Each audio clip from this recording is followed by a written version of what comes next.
Nagging, we hate that. Do you ever wonder what nagging does to a relationship? I'm Nicholeen Peck and I teach all over the world about relationships, communication, self-government, and in this video we're going to be talking about nagging and your relationships.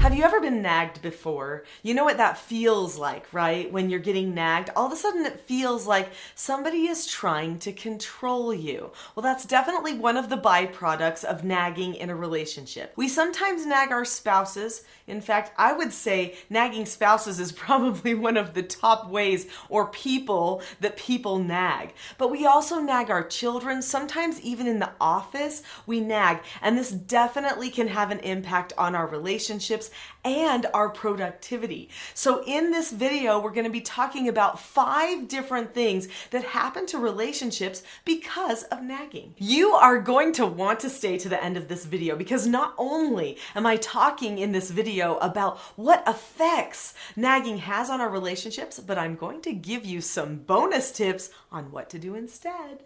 Number 1, nagging decreases trust. So just think about the process of nagging. When a person is nagging another person, they're saying, did you get this done yet? You've got to do this. Remember, you have to do this. It's almost time to go. Do you see that it's almost time to go? So you're not even trusting at all in a person's ability to regulate themselves, to plan for themselves, to make choices for themselves. So you're actually giving the message, I don't trust that you can think well enough to accomplish this task or to get to where you need to by yourself without my help.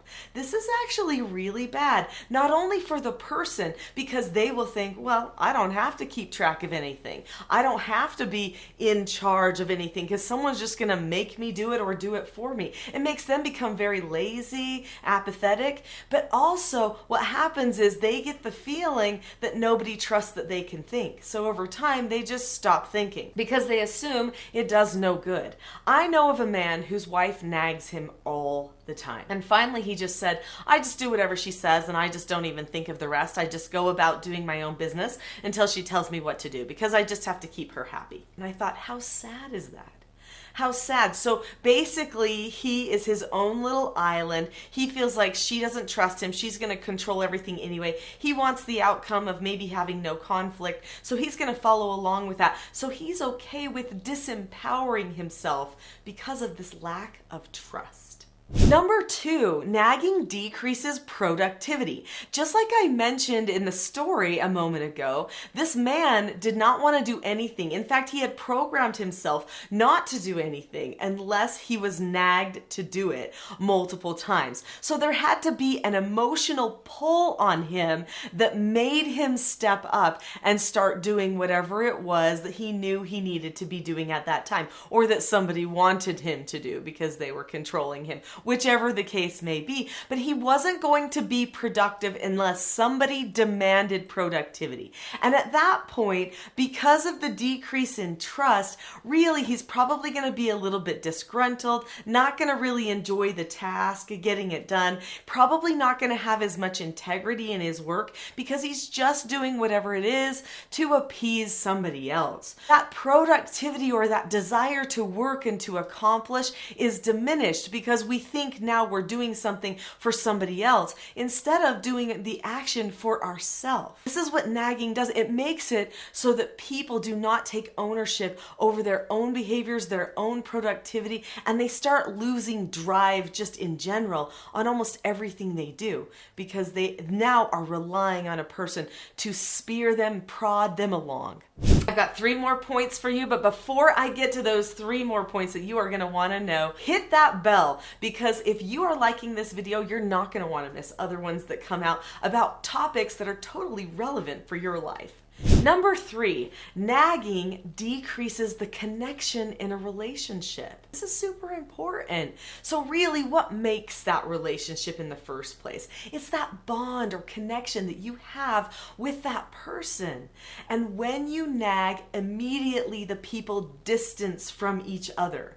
They go on the defensive, right? Like, wait, What are you telling me to do?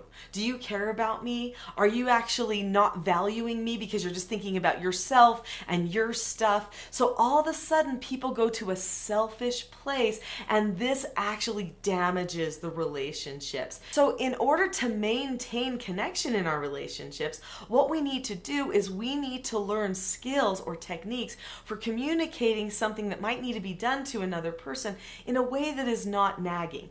I know a lot of people think the solution is asking, but asking is not the best solution, especially when it comes to the children, because that's really passive. So what I'm going to do is at the end of these 5 points, I'm going to give you a bonus point, which is what to do instead of nagging. Number 4, nagging makes both people feel or appear to be controlling. So lots of times we think when we're in that nagging environment, whether we're the nagger or whether we're the naggee, we think that person is just trying to control me. When in reality, both people are attempting to control. So actually this initiates power struggle. When one person is telling another person what to do in a way that acts as if they have authority over the other person, especially in a marriage or a work relationship, this is not good, right? But they are starting to use emotion to manipulate or control that person, then it seems like that person is simply just controlling. But to the person who's doing the nagging, when they see the other person not taking action, they assume the other person doesn't care, or the other person is trying to stop their progress. So they think the other person is trying to control. As soon as we start viewing the other person in our relationship as a controller, then what happens is we both start power struggling and manipulating the other person. Number 5, nagging promotes selfishness. So to nag a person is to tell them to do something with an emotional or stressful type of a tone behind the communication. That right there is the sign that a person is in a state of selfishness, okay? But also when a person doesn't take action, has to be reminded again and again about something, that person is in a state of selfishness. Now let me tell you what happens when we've got a nagger or a naggee, either one in the state of selfishness. All the people that they communicate with end up getting that selfish vibe. So it spreads like a disease in the home or the office. We do not want to have a selfish disease on our hands, because then everyone starts complaining, getting grumpy, argumentative. So what do we do instead? That brings me to my bonus for you. If you don't want to fall into the habit of nagging, then what you need to do is you need to be proactive. So you've got to remember that nagging is a reactive behavior.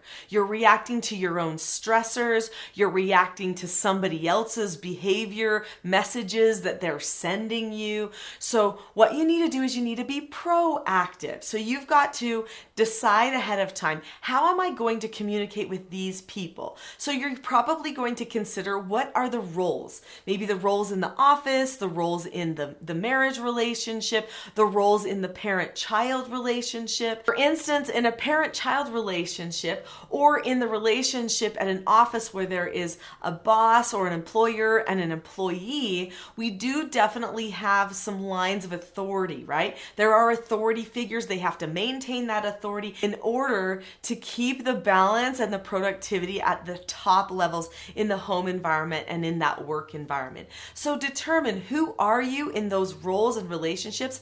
Are you the teacher? Are you the learner? Are you the person driving the vision? Or are you the person accomplishing the project? What is it that you are doing in that particular environment with those relationships? After you do that, then you have to say to yourself, okay, so now that I've factored in the roles, and this is if you are a nagger, you are going to say to yourself, I'm going to prepare the people to accept my role, to accept my direction. And so I'm going to talk to them about how the direction's going to come, the words that I'm going to use, and what is required of them at that time, which means then you're going to teach the people that could potentially turn into naggies the skills that they need. So in a home, the parents would teach their children the skill of following instructions. Now, this is also a great skill for for the office. There are 5 steps to following an instruction. You look at the person or the situation, keep a calm face, voice, and body, say okay or ask to disagree appropriately, do the task immediately, and then check back so that there's accountability and there's praise. That praise is super important. The more things that are praised, the less things you have to remind